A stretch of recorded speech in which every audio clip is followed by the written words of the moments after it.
For aspiring fantasy writers, there's a lot to gain from reading fantasy.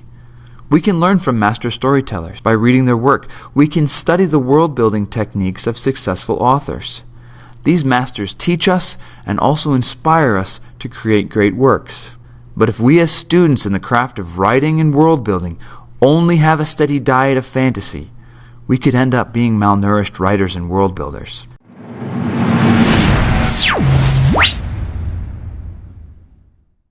If all that we read and watch comes from the fantasy genre, we are more likely to use the same old tropes, the old and overused ideas that keep popping up in fantasy.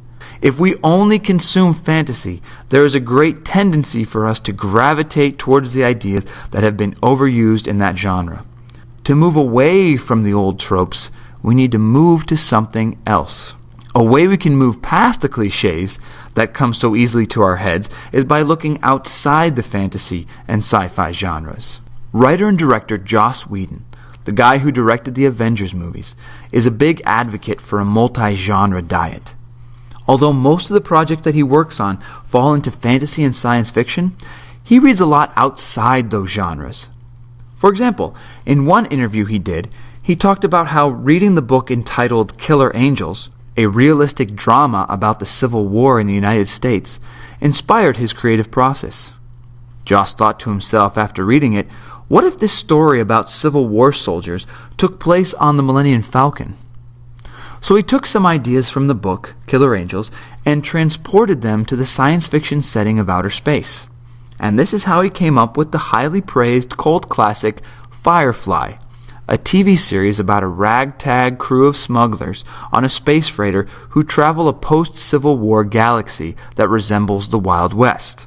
Joss Whedon's experiences show how looking outside the fantasy and sci-fi genres can give writers fruitful results. The practice pushes the bounds of our creativity and provides fresher material. It gives us an edge.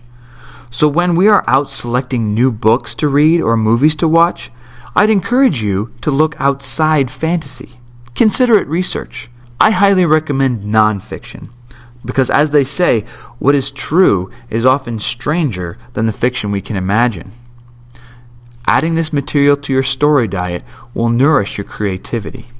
Not only do materials such as books and movies influence our writing and world-building processes, but our own experiences in life shape how we create.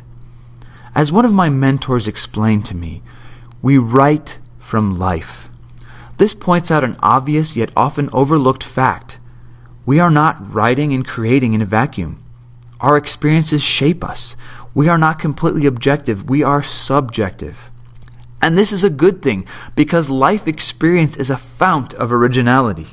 No one has had a life exactly like yours. We do not become good fantasy writers and world builders by avoiding the responsibilities and details of life. If we only devoted our time to creating and writing and didn't participate in the elements of living, our creativity would be malnourished.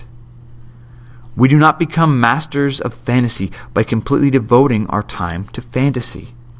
We do not become masters of the genre by locking ourselves in the basement and playing Dungeons and Dragons all day, or sequestering ourselves in our rooms and playing fantasy RPGs every waking hour. We get outside. We observe nature. We relate to people. Life experiences have been crucial for me in capturing the details of my fantasy world. Hiking mountains helped me to write mountains. Being out on the trail taught me about switchbacks, the elusiveness of mountain peaks, what it's like to walk into a cloud, the sheerness of cliffs, and the deepness of ravines. Relating to people from different cultures helped me to create new cultures for my book. I was able to pick up on how people talk, the expressions they use, what they value, and how they order their society. Think of the experiences you have had, and think of how those experiences might enrich your world building. If you don't think you have any enriching experiences, or that no such experiences are made available to you, I would challenge you to take a deeper look at what you have in front of you. This might take some creativity on your part. So not only are you called to be creative in how you think up an imaginary world, but also how you see our real world.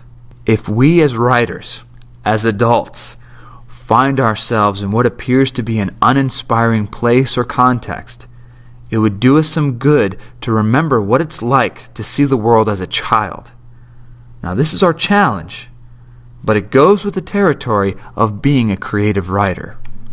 As the poet Rainer Maria Rilke once wrote, "If your daily life seems poor, do not blame it. Blame yourself. Tell yourself that you are not poet enough to call forth its riches. For to the Creator there is no poverty and no poor indifferent place." In world building, we call forth the riches of the world around us so as to move ourselves away from the old fantasy cliches and come to fresher, more original ideas. In the end, this adds to the depth and intrigue of our fantastical worlds.